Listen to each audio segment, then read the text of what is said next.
Hi, this is the Not Dead Robin, and I'm super sorry for not having a video on Friday. I had a lot of going on with school, and I was just crazy busy.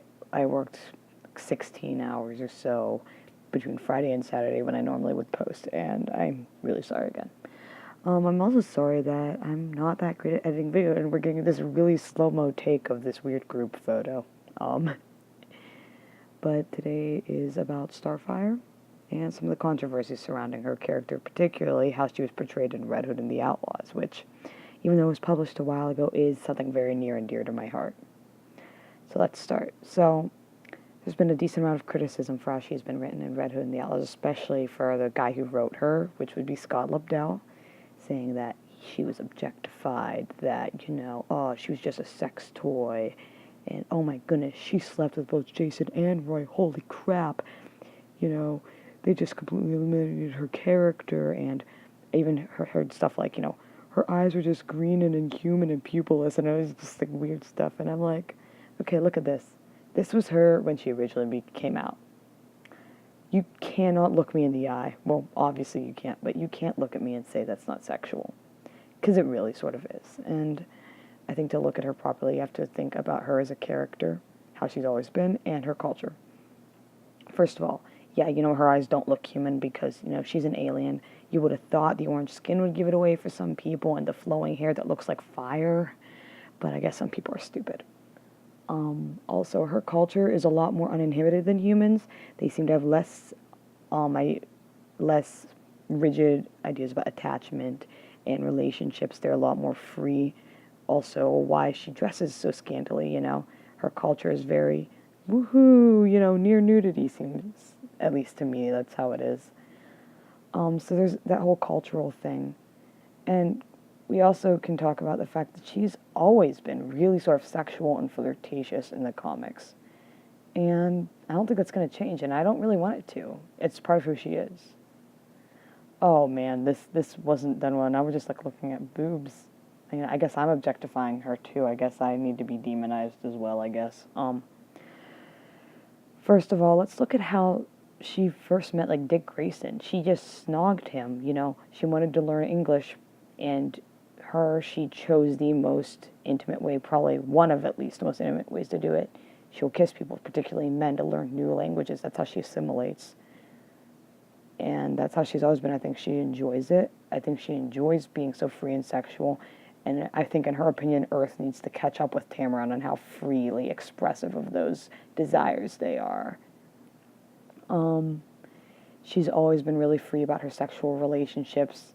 There's this laundry list in comics of all the guys she's been involved with. I'm gonna Google it right now. I'm sorry I'm saying so much. I'm really tired right now. But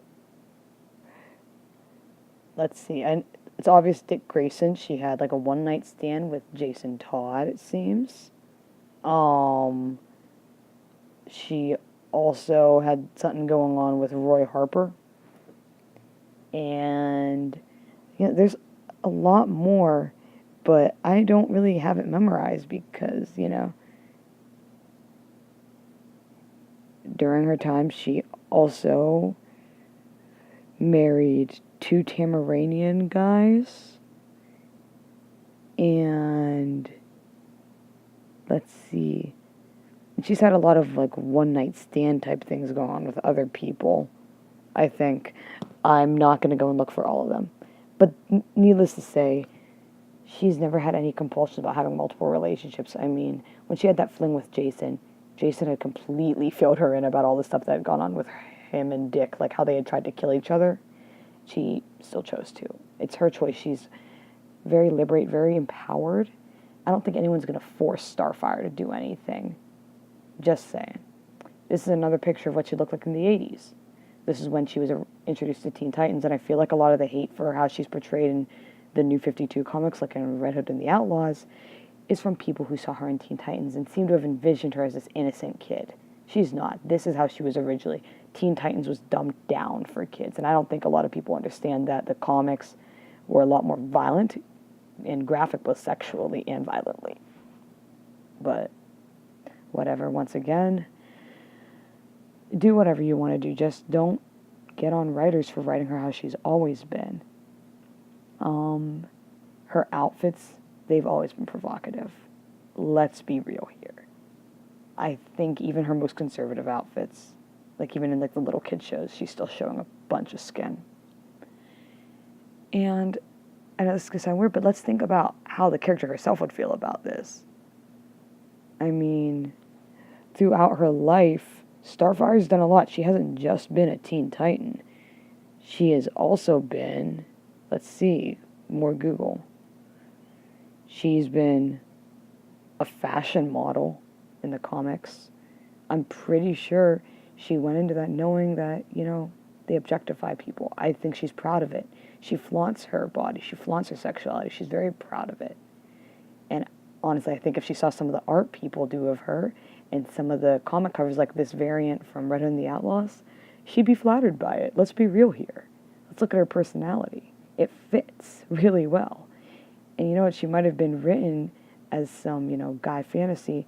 And that's another issue. People talk like, oh, she was written just so comic book nerd guys can jack off. Do you know how invalidating it is to like lesbians and bisexuals and pan people who, you know, they like that whole gamut, and you're just making them all look like lame, overweight, nerdy guys who just want to, you know, look at something and fap. That's so not right. She has a personality. She's loyal. She's brave. She's powerful, intelligent. And let's real quick look at her background. She's gone through so much trauma. She was enslaved. She was betrayed. Some versions of the comics have had her raped. And she might put on this sexy and flirtatious persona to cover up that past trauma. I mean, people who've gone through things like that, a lot of times they don't act like who they really feel, if that makes any sense. But all in all, that's all I have to say on this is that I have nothing against how she's portrayed in Red Hood and the Outlaws. Yes, it's sexual, but she's always been sexual. Yes, she's free with her relationships. That's how it's always been. Her outfit's scanty. Always has been. Her eyes are pure green. Always has been. Haters need to just stop. And that's all I have for you today. See ya.